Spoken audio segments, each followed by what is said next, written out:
Olá pessoal, meu nome é Raíssa, eu tenho 19 anos e a pedido do Paulão estou participando dessa aula com vocês.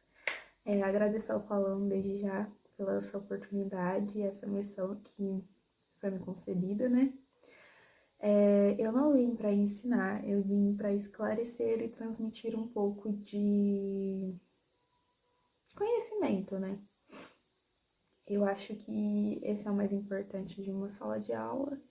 Queria que fosse uma aula presencial, né? Pra gente estar mais perto e a comunicação ser mais efetiva. Porém, é o que a gente está tendo por enquanto, infelizmente. Mas já fico feliz de estar compartilhando um pouco do saber com vocês, estar falando sobre filosofia, que é uma matéria que eu amava no ensino médio. Peço perdão se vocês esperavam uma pessoa, pelo menos com cara de mais experiente ou um pouco mais velha, mas é isso, eu espero que vocês aproveitem essa apresentação, né? E que vocês deem muitos feedbacks pro professor que tá passando para mim. Tudo que vier de vocês vai ser para aprendizado meu e crescimento. Tudo bem? Vamos lá, então. Peço perdão se eu olhar um pouco aqui para baixo, ou muito aqui para baixo, porque eu estou com um caderno de anotações para anotar os tópicos e eu não perdendo a linha de raciocínio, tá? A gente vai estar falando sobre humilhação social, um problema político em psicologia. Então vamos lá, a gente vai estar tratando sobre duas teorias, que é de Karl Marx, todo mundo sabe que é o pai da burguesia, pai da teoria da luta de classes, pai da teoria do capitalismo. Então, o que Marx vai trazer pra gente? A ideia que burguesia é burguesia, e ela sempre vai usar o proletariado para estar crescendo na sociedade. Então, o que a gente vai ter aí? Desigualdade social. Freud vai trazer uma visão para gente um pouco mais de formação da sexualidade humana. O que isso quer dizer? Ele vai trazer o indivíduo como subjetivo. Então aí a gente vai ter o desmembramento desse indivíduo para humilhação social, que é a partir do que o indivíduo faz como ser único. Então, a partir das ideias que ele tem, das atitudes que ele tem, do pensamento que ele tem em meio à sociedade, isso vai ser uma humilhação social. A humilhação crônica, a gente vai estar falando sobre ancestralidade. O que isso quer dizer? A gente vai estar falando do indivíduo não só como ele só, mas sim como toda a árvore genealógica dele, porque tem coisas que a gente acaba adquirindo conforme os anos vão passando. Uma mania, um jeito, um modo de pensar. Então, isso é de humilhação crônica. A gente vai estar falando também de humilhação de angústia, né? Que aí vai trazer o corpo, o pensamento, vai remeter aos gestos que a pessoa tem. E mais uma coisa, Karl Marx também, pegando nessa visão dele de capitalismo, a gente vai estar trazendo sobre o consumidor isolado. O que é o consumidor isolado? O consumidor isolado, ele vai ser aquele sem mudança efetiva de mentalização. Então, a gente pode remeter um pouco com a síndrome de Gabriela. Eu nasci assim, eu cresci assim, e eu vou ser sempre assim. Então, o que a gente pode ter aí, a partir dessa ideia, né? É um exemplo bem banal, mas é uma forma que vocês vão conseguir entender melhor.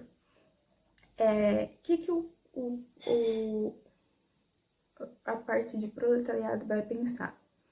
Eu nasci para servir, eu vou sempre servir. A única coisa que vai sair da zona de conforto dele é o modo de pensar, mas as ações não vão sair. Então, o que ele vai pensar?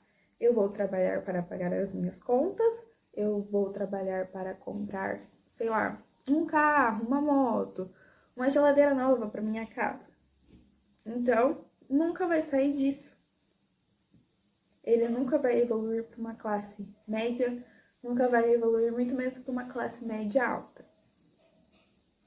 Aqui então a gente já pode começar a estar falando do morador impedido. O morador impedido no meio da sociedade, ele vai ser aquele que sempre vai ter um impedimento para ele fazer alguma coisa. E aí, ele vai falar assim: eu não cresço porque eu não tenho oportunidade. Eu não cresço porque eu nasci assim. Então, ele vai se contentar com o que ele tem. E aí, a gente tem uma fala de Eckhart Tolle que diz assim: não há memória para aqueles que quem a pertence. Então, o que a gente pode remeter disso? Que o morador impedido só vai ser lembrado se ele fizer algo de bom. Vamos ser lembrados se fizermos um ato histórico e passar em todos os jornais, ou em todos os livros de história, ou, por exemplo, um jogador de futebol muito famoso que vai ser lembrado no clube até depois de sua morte. Então, pessoal, depois daí a gente vai ter o trabalhador impedido. O que é o trabalhador impedido? O trabalhador impedido, para ele, diferente do morador impedido, que para ele é a falta de oportunidade e tudo mais, o trabalhador, ele vai ser aquele que vai ser sempre dependente de dinheiro. Tudo que ele for fazer vai ser por dinheiro, porque ele vai ser movido por conveniência. Então, ele só vai fazer alguma coisa se você pedir, se para ele tiver um retorno monetário. E para ele também, tudo que ele for fazer, a liberdade principalmente, vai ter um valor individual. Por exemplo, eu sei que você já deve ter pensado nisso, de ter morado sozinho alguma vez. Aí, o que você pensou? Que teria que ter um valor para pagar o aluguel, um valor para comer, lógico, pagar as contas. Para começar, vai ser um trabalho. Então, o que é isso? A liberdade vai ter um valor individual. Eu vou morar sozinho. Quanto que eu tenho que ter para ter a liberdade de morar sozinho? Então, o que a gente vai começar a perceber nesse ponto? Que a liberdade que a gente tem é forjada, porque ela está formada dentro de uma gaiolinha. Então, o que acontece? Vamos dar um exemplo aí para a gente estar entendendo melhor. Você tem a liberdade de roubar? Tem. Você pode ir lá na casa de um vizinho pegar alguma coisa, ou na casa de um parente seu, vai lá e pega uma coisa. Você tem a liberdade de fazer isso? Tem. Só que vai ter consequências para você? Vai. Porque a sua liberdade de fazer as coisas está dentro de leis que a gente implantou na sociedade. Então, a sua liberdade, ela é uma liberdade até certo ponto. E aí, o que a gente começa a pensar? Que é uma justiça forçada. Você tem a liberdade de fazer o que eu quero, porque eu não posso fazer isso dentro da minha liberdade. Porque em um momento você vai se dar mal por causa disso, cara. E é isso.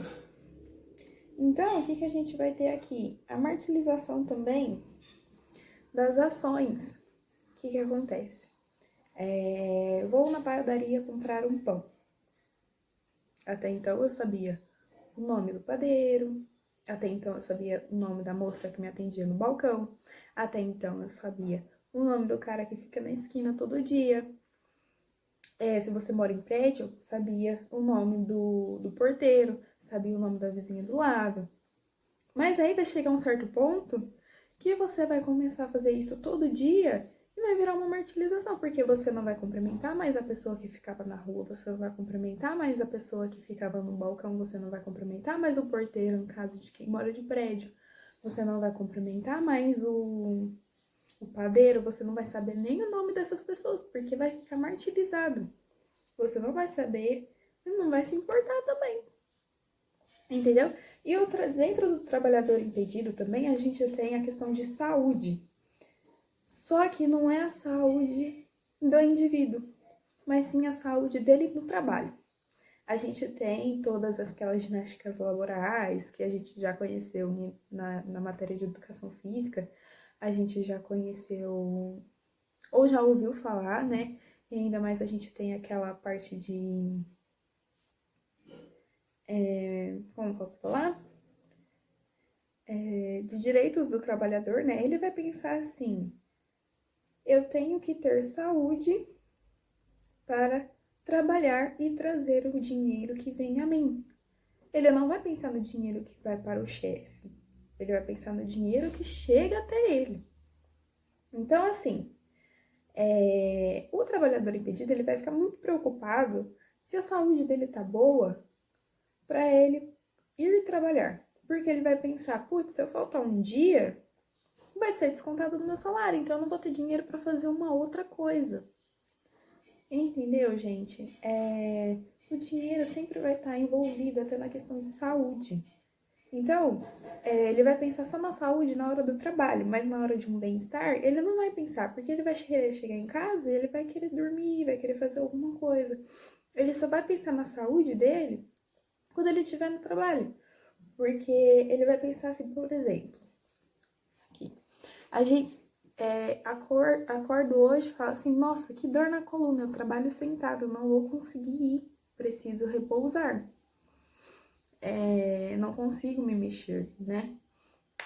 Então, o que que acontece? Ele vai pensar, nossa, preciso procurar um médico que seja especialista em coluna para me passar um tratamento, porque eu não posso ficar sem trabalhar. Tá entendendo? Ele não vai pensar na saúde dele porque ele vai sair com os filhos, ele vai passear com os filhos no final de semana, vai levar os filhos no parque. Não, ele quer pensar na saúde e do bem-estar dele para ir trabalhar, porque ele vai voltar pensando naquele negócio. Nossa, faltei um dia, peguei atestado de uma semana, vai vir descontado. Entenderam? Então, o que a gente pensa também nisso? Pega um gancho de alienação gangorra. Que é isso, Raíssa? Então, que é isso? A alienação, ele vai pegar o indivíduo do lado da gangorra e do outro lado da gangorra, ele vai estar pensando no trabalho. Então, ele nunca vai sair disso. Vai ficar tentando equilibrar a sua saúde com o trabalho. As coisas que ele faz por conta do trabalho. Tudo bem? Vamos para o próximo tópico, então. Não. Continuando com o trabalhador impedido. Ele também vai ter sempre a necessidade de recomeço. Por quê? Pensa você como aluno. Um dia você vai chegar, ou você já chegou nesse dia e já pensou assim, nossa, eu só acordo, escovo os dentes, faço minhas necessidades da manhã, tomo um café, vou pra escola, volto, estudo, durmo de novo. E aí todo dia esse ciclo, esse dia se repetindo, né? Todo dia a mesma coisa. Então vai chegar um dia que você vai pensar assim, eu preciso mudar. Eu preciso mudar. E aí, o que vai acontecer? Você vai mudar, você vai começar a reaproveitar o seu dia diferente. Vai chegar, sei lá, vai andar de bicicleta, vai brincar com o cachorro, vai fazer qualquer outra coisa. E aí, você vai fazer o quê? Um dia, você vai parar de fazer isso que você tá fazendo. E vai falar assim, amanhã eu faço, eu fiz toda essa semana aí, amanhã eu faço. Porém, vai passar outro dia, você vai falar, amanhã eu faço. Outro dia de novo, amanhã eu faço. E aí, o que acontece? Esse amanhã nunca chega. Porque aí você vai voltar àquela sua rotina de coisas que já eram programadas. E aí, o que vai acontecer? Daqui 2 meses, você vai entender que você voltou para essa rotina programada, alienada, E aí você vai sentir de novamente a necessidade de recomeço. Putz, a gente pode pegar esse exemplo todo começo de ano. O que acontece? Você fala, vou estudar mais. Ou vou fazer diferente, vou cumprir minhas metas. E aí chega no final do ano, você não fez metade das coisas que você queria. E aí no próximo ano novo você vai falar, eu preciso fazer diferente. Entendeu? Deu pra entender? Então aí a gente vai ter o cidadão impedido, que é um gatilho muito grande para pessoas pobres. Por quê? Esse cidadão impedido, ele vai estar inserido numa área urbana, né? Porque hoje em dia é muito difícil a gente ver alguém de uma área rural. E por mais que more em uma área rural, vai estar inserido no meio urbano, porque querendo ou não, a gente tem que ir à cidade comprar alguma coisa, tem que fazer mercado, tem que fazer não sei o quê. Então ele vai estar inserido nesse meio, independente se é morador rural ou se ele está inserido dentro diretamente na sociedade urbana. Mas por que é um gatilho? Vamos lá.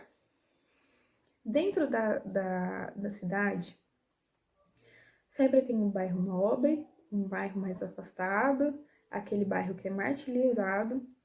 E aí, o que a gente pensa? Putz, aquele bairro chique, nossa, queria morar lá. Nossa, que vontade de crescer na vida e morar num bairro parecido com aquele, ou crescer na vida para comprar uma casa melhor, mudar de cidade, sabe? Você sempre vai estar se comparando com quem está inserido dentro da sociedade, dentro daquela cidade, daquele urbanismo. Você sempre vai estar se cobrando, você vai estar sempre se comparando. Então a gente vai voltar na questão de angústia. E, enfim, a gente nunca vai estar satisfeito. E aí a gente vai estar sempre sofrendo pelos mesmos motivos.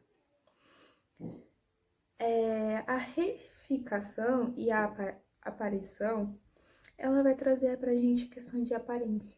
Que a gente vai estar querendo sempre mudar o nosso exterior para conquistar ou para inserir num padrão, seja de grupos urbanos, uma comunidade que você se identifica, entendeu? E aí a gente vai ter uma cegueira para as nossas próprias qualidades, porque a gente vai estar sempre focado nas nossas aparências, querendo parecer. A gente tem costume de falar hoje em dia, não sei vocês, mas eu vejo muito isso, que todo mundo tem a mesma cara. Por exemplo, rinoplastia é uma cirurgia que todo mundo adora fazer, assim, é a 5ª cirurgia mais feita no Brasil. E aí, o que acontece? Eu ouvi já muitas vezes alguém falando assim: ah, todo mundo agora tem a mesma cara, todo mundo tem agora o mesmo nariz. E aí, por que a gente vai ficar pensando na nossa aparência? Por que a gente vai querer ficar mudando as coisas que a gente vê? Porque a gente fica se comparando. Porque a gente quer ter uma independência de aparência. E aí a gente esquece das nossas próprias qualidades. Por que eu quero mudar meu exterior? Porque o meu exterior vai ser muito mais atrativo do que minhas qualidades a primeiro momento.